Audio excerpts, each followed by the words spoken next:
एक बार फिर हम किसान मजदूर कल्याण समिति की ओर से आपको कुछ बातें बताना चाहते हैं। तो पहली बात, आंदोलन कर रहे किसानों,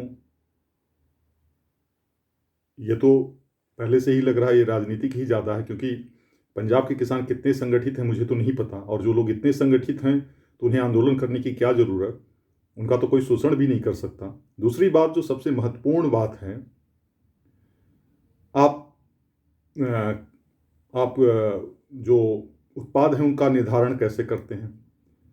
1 एकड़ की, मैं उत्तर प्रदेश में बात कर रहा हूँ, तो 1 एकड़ की कम से कम जो आप खरीदने जाएंगे, पहले तो खेती कृषि योग्य ज़मीन मिलती नहीं है, अगर आपको मिलेगी भी तो कम से कम आपको 15 से 20 लाख रुपए में 1 एकड़ की ज़मीन मिलेगी।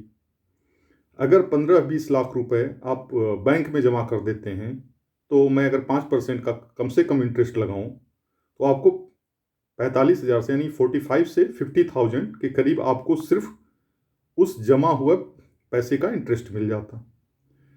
अब आप सोचिए कि 1 एकड़ की जो कीमत है, अगर इंटरेस्ट के हिसाब से देखा जाए तो 40 से 45, 45 टू 50,000 आ गई।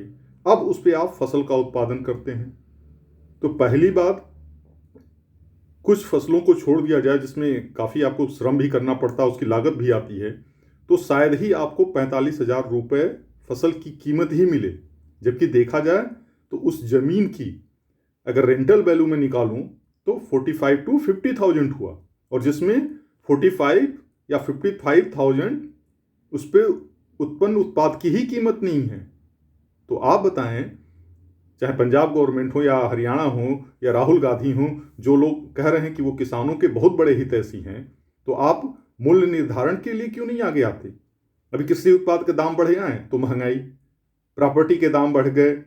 अभी कोरोना का टेस्ट का किट ले लीजिए, 500-600 रुपए की कोरोना टेस्ट आती थी, 2,500-5,500 हजार रुपए वसूले गए लोगों से, तब तो महंगाई नहीं है। लेकिन किसानों के उत्पाद के दाम बढ़े हैं तो महंगाई।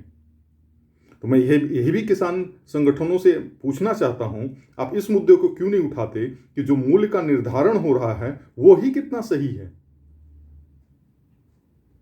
तो पहले मूल्य का निर्धारण का एक फार्मूला बनाइए, उसके हिसाब से निर्धारण कीजिए, जिसके मैं कई वीडियो में ऑलरेडी इस बात को उठा चुका हूं। तो जो किसानों के सच्चे हितैषी बनने का प्रयास कर रहे हैं, चाहे केजरीवाल हो, अरविंद केजरीवाल दिल्ली के सीएम हो, चाहे पंजाब के सीएम हो,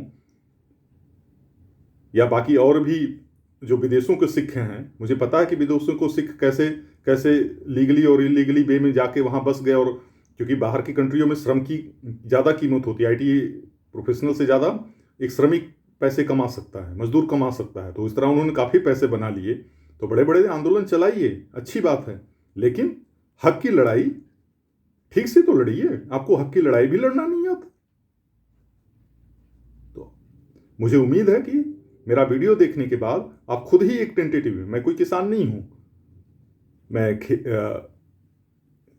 ठीक है, मेरे पास खेत भी हैं, काफ़ी कुछ है, दूसरे लोग उस पर खेती करते हैं, तो आप लोग तो ग्राउंड रियलिटी से हैं, आप लोग अच्छे तरीके से कैलकुलेशन कर सकते हैं कि कितने किसान के जो मूल्य का वास्तव में कितना होना चाहिए।